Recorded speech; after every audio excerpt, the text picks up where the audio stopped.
Hey everyone, and welcome to Good Playing with You. I'm Matthew Maulding, and I'm here to talk about Monster Hunter Wilds, Capcom's latest installment in the insanely popular Monster Hunter franchise. After 30 plus hours on the Xbox Series X, here's my full breakdown, from credits to endgame. Let's get into it. Monster Hunter Wilds is an ambitious step forward for the series, bringing quality of life improvements, a more immersive open world, and a beautiful ecosystem. But while it excels in accessibility and exploration, veteran hunters may find themselves craving the challenge that defined previous titles. But before we get into that, let's talk about story and characters. In this iteration, your team has found a lost boy and you're trying to unite him with a missing and unknown tribe. It makes sense, at least more sense than the story of previous installments, but still not what I'm here for. Altogether, the story doesn't get in my way, moves things along, and gets me prepped for the next big bad to take down, so it's as good as it gets for the franchise. But let's be real, most players are here for the hunt. So how does Wilds shake up that core Monster Hunter loop? There are many quality of life improvements, but I found that they are a bit of a mixed bag.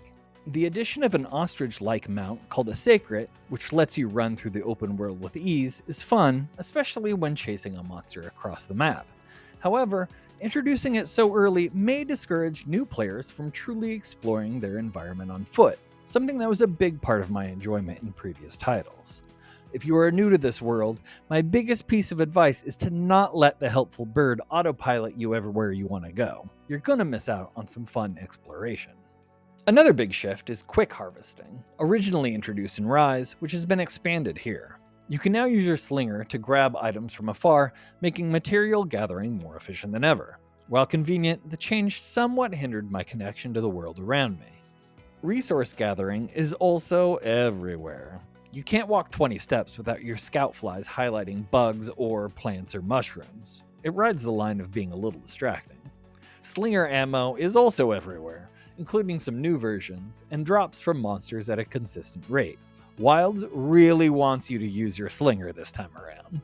The biggest change to classic Monster Hunter combat is the wounding mechanic. If you repeatedly attack the same spot on a monster, you create a wound, highlighted in red when you pull the left trigger.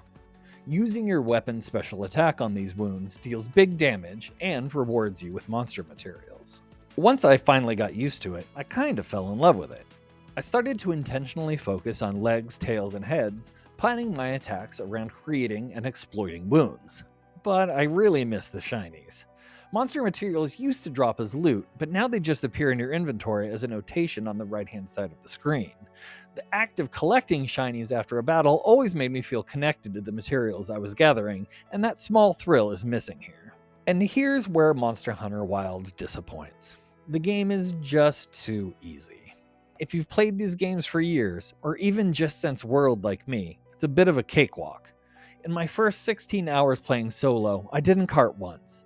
Once I reached high rank, I was only sent back to camp a handful of times. The only quest I truly failed was a boss fight where I initially couldn't figure out how to escape its party wipe attack, and once I did, I never failed. Monster materials are too easy to acquire with this new wound mechanic, even though I'm a fan. I frequently defeated a monster for the first time, went to the forge, and found I already had enough mats for a full armor set. I didn't need to farm monsters until I was crafting rank 7 and 8 weapons and armor. And because materials are so easy to get, a major part of that game loop feels nerfed. The armor and weapon designs are as fantastic as ever though. Sets take inspiration from the monsters they're forged from, and your Palico's armor is even better this time around. Some sets fully transform your little buddy into something new, like the Mega Man quests from the special events in World. My little guy has been sporting an octopus look for hours, and I absolutely love it. The endgame introduces artisan weapons, which are also fairly easy to forge, but more challenging when it comes to upgrading them. For fashionistas out there though, they are ugly. For me, the postgame has been about finishing side quests like fishing and hunting endemic life while farming artisan weapon upgrades.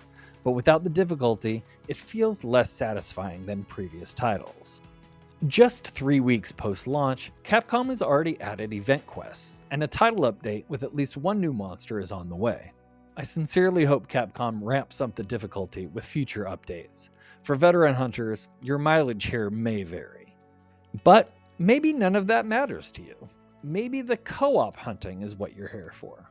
And the good news is that multiplayer with strangers has never been easier. Once it unlocks, you can instantly jump into a stranger's hunt or go solo. However, if you are trying to locate your friends the first time, prepare for a bit of a mess. My first time around, it took a good 15 minutes for me and my buddy to link up because of a mix of multi-platform player codes, group distinctions, and a muddy user interface. It feels more complicated than it needs to be, but hey, I'm not a game developer. When we finally figured it out, I thought we would be running around the open world together, fighting roaming monsters side by side, but that's not how it works. One person still needs to start a quest and have your friends join, even if you are hanging out in the same gaming session and seeing each other at camp. For solo players though, Capcom took a page from Rise by having NPC hunters join you in hunts if you've set off a flare and no human players are available to join up. I couldn't tell if they did much damage, but they helped take aggro during a monster's rage, which can be just as important. Also important is how the game looks. And to be honest, I was a little worried at first.